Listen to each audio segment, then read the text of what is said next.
Estamos aqui na redação do portal de notícias euclidesdacunha.com, recebendo o nosso convidado Marcos Leone para o Papo com Especialista. Ele que é advogado formado em Direito pela Universidade Federal da Bahia, especialista em Direito Eleitoral e pós-graduando em Direito Público. E ele vai nos contar como é e como está sendo, como vai ser as eleições, pós-pandemia. Bom, boa noite a todos e todas. Dizer da minha alegria e satisfação em estar dialogando com esse site renomado, com grande audiência da região, que é o euclidesdacunha.com. É uma felicidade muito grande discutir e falar sobre um tema que é muito caro, ainda mais nesse ano, que é um ano eleitoral, um tema que mexe muito com os ânimos da população, um tema caríssimo para a nossa democracia, e também do ponto de vista da pujança e o fomento da cidadania para a população. Então, dizer que é uma alegria muito grande e satisfação enorme estar aqui dialogando com vocês hoje. Bom, Leone, fala pra gente como vai ocorrer esse processo de campanhas digitais, não é? Porque, tendo em vista a pandemia, não se pode aglomerar porque o vírus ainda está aí, Não descobriram uma cura, não há vacina ainda. Então, nos conte como vai ser um pouquinho dessa campanha eleitoral justamente esse ano. Pois é. Bom, é importante a gente, antes de falar nisso, propriamente nisso, a gente retomar um pouquinho desse ato complexo que é realizar uma eleição municipal no período de uma pandemia.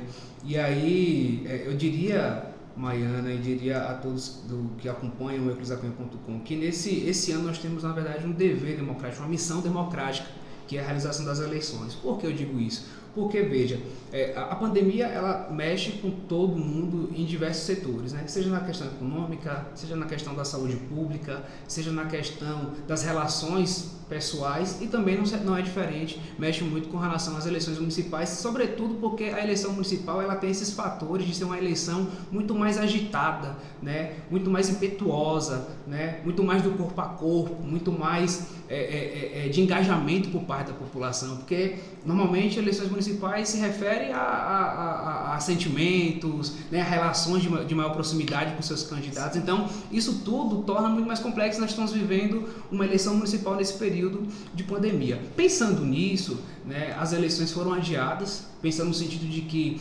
alargando o período das eleições, na verdade, levando ela para mais para o final do ano, a gente pode chegar no dia das eleições com um cenário melhor do ponto de vista da pandemia, ou seja, com menos infectados, com a redução no número de mortes diária. E também nesse sentido tem sido pensado uma série de protocolos e de exigências para fazer com que o dia da eleição ele não seja um dia propulsor de infectados. Então, só a nível de informação, o TSE, que é o Tribunal Superior Eleitoral, ele está pensando, já emitiu essa informação de uma diversidade de coisas que tem sido feita para o dia da eleição. Exemplo, do aumento do horário de votação. Então, a gente está acostumado com o horário de votação acontecendo das 8 às 17. Esse ano nós temos o acréscimo de 1 hora, ou seja, então as eleições, o dia da votação vai começar às 7 horas da manhã. Do período das 7 da manhã até as 10 da manhã, a gente vai ter aí esse período destinado àquelas pessoas que estão no grupo de risco. Então é importante. Lembrar do álcool em gel, para votar vai precisar do uso de máscara, vai precisar também ser respeitado um limite mínimo de distanciamento entre as pessoas, caneta, que as pessoas levem a sua caneta de sua casa. Enfim, tem sido pensado uma série de coisas para que esse dia não venha a ser um dia de infecção em massa. Lá do outro, é muito importante que nós tenhamos a eleição, mesmo com a pandemia. Por que isso? É um dever cívico. As eleições ela é muito importante do ponto de vista de fomento da cidadania, de que as pessoas possam exercer seu direito ao voto, de escolher os seus representantes. E aí quando em 2016 a gente foi às urnas, a gente foi para fazer a escolha de pessoas para comandar os nossos municípios por 4 anos. Então seria muito complicado, seria uma agressão muito forte à nossa democracia se a gente não tivesse as eleições esse ano, inclusive uma burla do direito do eleitor, na sua escolha feita lá há 4 anos atrás. Então, assim, por outro lado, nós temos já um movimento muito forte de participação das pessoas por meio das mídias digitais. Esse é um fenômeno que não é apenas no Brasil, esse é um fenômeno mundial. Veja aí as eleições nos Estados Unidos, veja aí a eleição do Brexit. E não foi diferente nas últimas eleições no Brasil, que foi em 2018. Então é um movimento que tem crescido muito. E sem dúvidas alguma, sem dúvidas alguma, esse ano já seria, e por conta da pandemia isso ainda aumenta mais, nós teremos ainda um maior engajamento, né, por parte dos políticos, por parte também dos eleitores, nas redes sociais, fazendo defesa, promovendo debate, que a gente espera que seja saudável, tranquilo e respeitoso também. Bom, temos algumas perguntinhas que foram mandadas pelos nossos internautas e vamos começar a esclarecer essas dúvidas, né? Bom, a primeira pergunta é: por que somos obrigados a trabalhar na eleição? Bom, essa é uma pergunta muito importante, recorrente, que ela também nos traz uma outra pergunta e às vezes uma crítica também, que é o porquê que somos obrigados a votar. Bem, o direito ao voto, como o direito de participação nas eleições, ele é um dever, um direito muito caro e um dever também. Nós estamos num país, né, democrático e que falamos sempre democracia. E a democracia e a cidadania são muito próximas e que isso imputa ao cidadão o direito e o dever. A justiça eleitoral, ela acena e convoca determinadas pessoas, determinadas figuras a participar do pleito, na organização do pleito eleitoral das eleições municipais. De modo que essas pessoas acabam sendo grandes responsáveis, né, pelo bem-estar e pela boa ocorrência das eleições. De modo que, assim, se a pessoa tem algum problema, ela não quer participar mais como mesário, como uma pessoa que não está mais se sentindo à vontade de participar das eleições, ela pode pedir, né, a sua licença e não participar. Agora, é importante a gente dizer que ela acaba representando um papel importantíssimo, relevantíssimo nesse dia das eleições, nesse dia de escolha, nesse dia de pujança da democracia. Então, assim, a pessoa que não queira mais estar naquele papel, ela pode pedir a sua renúncia, pode pedir, né, para sair daquele espaço, mas assim, um dever e um gesto muito bonito de cidadania, de democracia e de participação no seu país. Sim. Vamos para a próxima. Vamos. Vejo prefeitos e vereadores visitando pessoas, inclusive sem máscara. O que você acha disso? Estão errados? Como falar, né, sobre algo tão polêmico também? Pois é polêmico e ao mesmo tempo acho que deve ser um dever de todos nós e de observância de todos nós. Nós estamos vivendo uma eleição num período de pandemia, que todos os cuidados são necessários, né? Então, é evidente que as autoridades públicas, a própria justiça, ele não tem controle sobre todo tipo de ação dos políticos, né, dos próprios candidatos, e dos eleitores. De modo que, assim, nós estamos aí sob decretos, né, de poderes municipais, dos poderes estaduais e do poder federal, de modo que ele implica uma série de restrições, desde o uso de máscara, álcool em gel, a, por exemplo, uma diminuição no número de pessoas que podem se aglomerar. E todos esses protocolos eles devem ser observados, porque isso trata da saúde pública. E a eleição ela não pode ser um espaço de corroer esse espaço de cuidado com a saúde pública e do bem-estar social. Então, assim, é complicado, a gente já tem visto aí em alguns municípios que não tem dado muito exemplo nisso e tem feito uma grande aglomeração, e nisso às vezes acaba tendo um aumento significativo no número de casos de infectados. Mas por outro lado também, Maiana, nós temos visto alguns municípios, e eu tenho acompanhado alguns municípios, tenho trabalhado em algumas campanhas eleitorais, que muitos políticos e os seus seguidores, os candidatos, enfim, têm dado uma aula de cidadania, realizando convenções virtuais, tomando todo o máximo de cuidado ao fazer visitas, ao ir às comunidades, porque de fato nesse período é importante que a gente possa estar atento e tomando o máximo de cuidado. É momento de fazer o debate, é momento de apresentar o seu nome como pré-candidato, mas é momento também de cuidar da saúde sua, dos seus amigos, familiares e também das pessoas que comungam das suas ideias políticas. A próxima é: grupos de risco devem votar ou estão liberados? Pois é, uma excelente pergunta. A gente até já tocou um pouquinho nesse ponto um pouquinho lá atrás. Veja só, o TSE tem preparado, como a gente já disse, toda uma estratégia para que a gente não possa ter nesse dia um dia propulsor de contaminação. Então, assim, das 7 horas da manhã até as 10 horas da manhã, esse horário ele vai ser reservado para as pessoas que estão no grupo de risco. Então, assim, inclusive a gente já faz esse clamor aqui, para que as pessoas que estão no grupo de risco, elas se encaminhem para a votação nesse período de 7 a 10 da manhã, que é justamente o período reservado para eles. Além dessa medida, tem a medida de que a distância social, o uso de máscara, de modo que a pessoa não vai poder entrar na zona, no colégio eleitoral sem uso de máscara.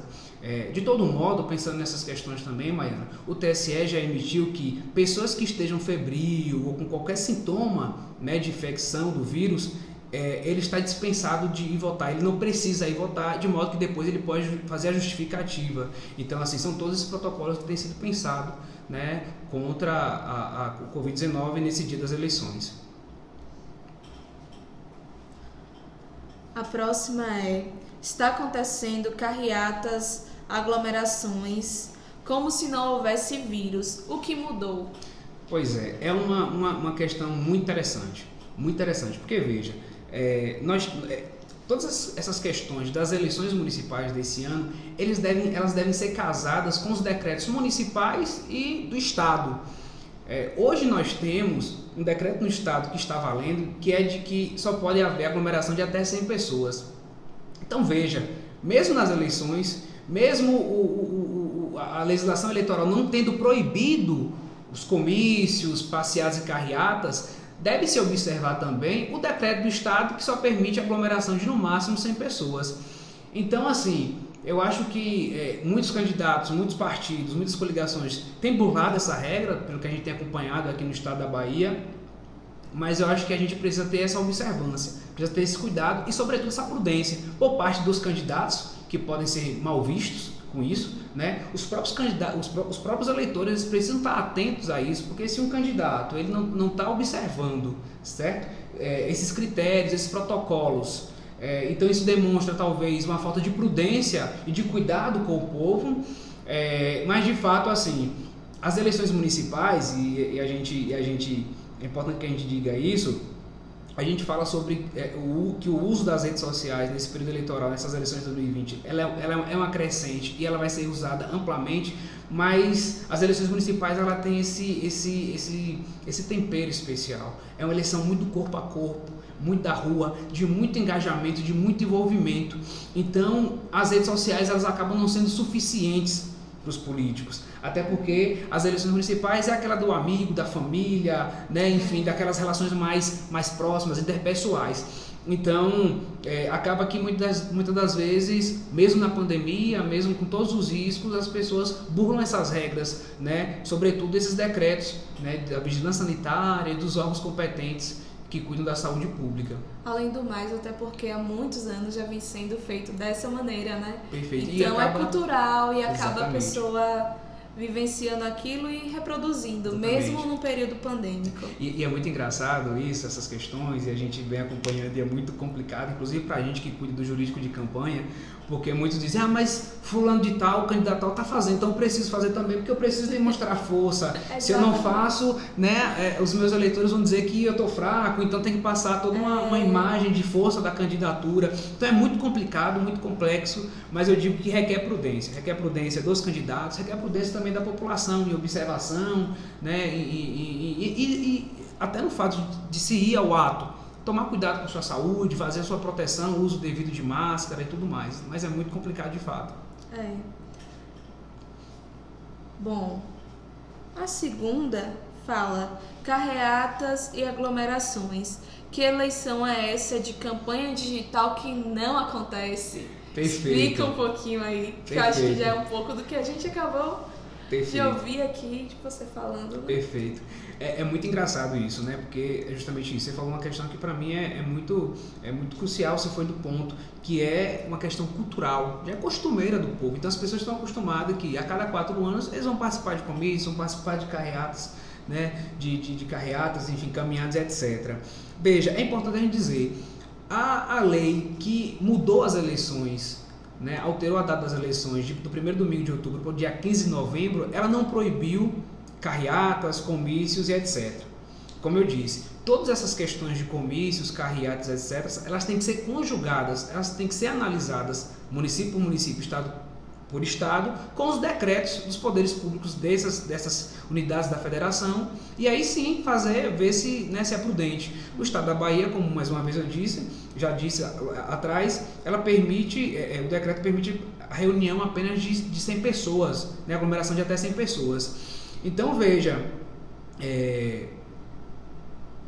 muitos têm deixado de cumprir, de observar o decreto e estão realizando essas aglomerações, essas carreatas, passeatas, mesmo descumprindo o decreto do governo do estado.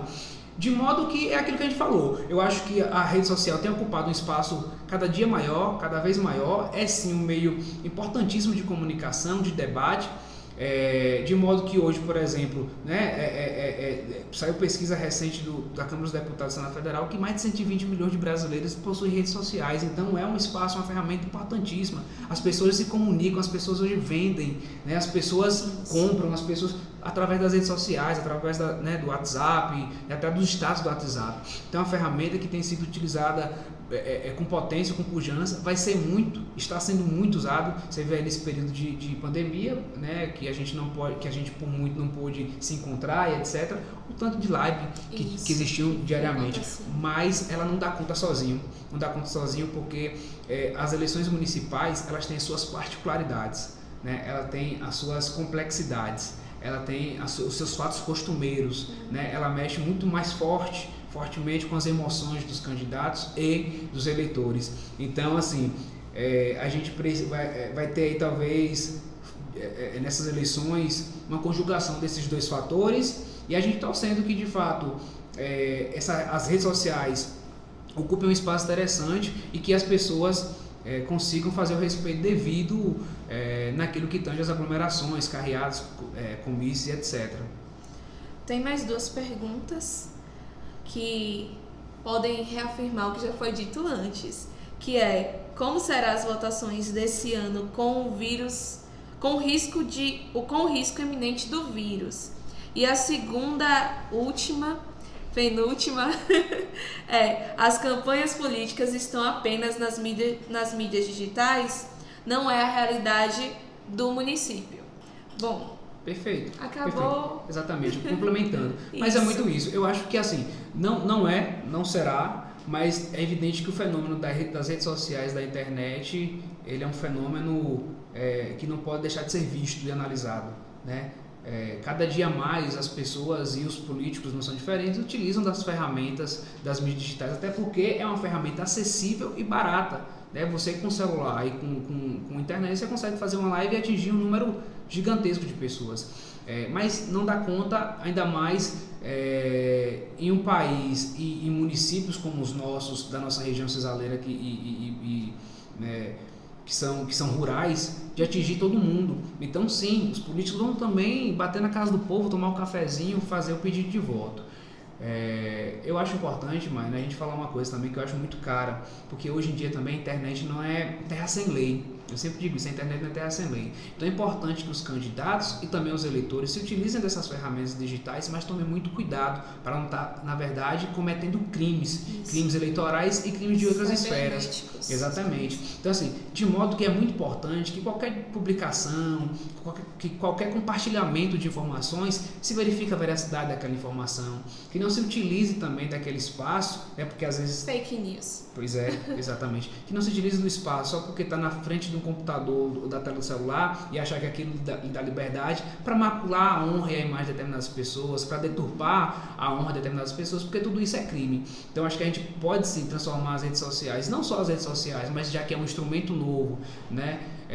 Como um espaço de pujança, de debate, de comunicação, de troca de ideias, mas que a gente não pode, tome muito cuidado para não estar transformando ela num espaço de ferir a honra das pessoas e estar cometendo crimes que podem levar a multas ou até mesmo prisões, né? Bom, gostaria de te agradecer em nome do portal euclidesdacunha.com e também dos nossos internautas e te convidar para próximas entrevistas para vir mais vezes aqui no nosso Papo de Especialista. Muito obrigada, Leone. Baiana, eu que agradeço ao site, né? Eu fico muito contente, feliz, né, pelo convite. Eu acho que sempre é um espaço muito importante de comunicação na nossa região. Esse tema das eleições é um tema, acho que muito caro, sobretudo que a gente já está vivendo, já está incluso no processo eleitoral. Nós estamos agora no período das convenções que terminaram ontem, iniciando o período de registro de candidaturas, né, e a partir do dia 27 podemos aí ter aquilo que a gente chama de campanha propriamente dita, quando os candidatos poderão pedir voto, falar do seu número, enfim. Então, assim, é um período muito caro e é muito bacana. E eu agradeço, eu que fico feliz e contente do convite e espero que a gente possa estar aqui mais vezes para dialogar sobre esses temas. Muito obrigado. Obrigada.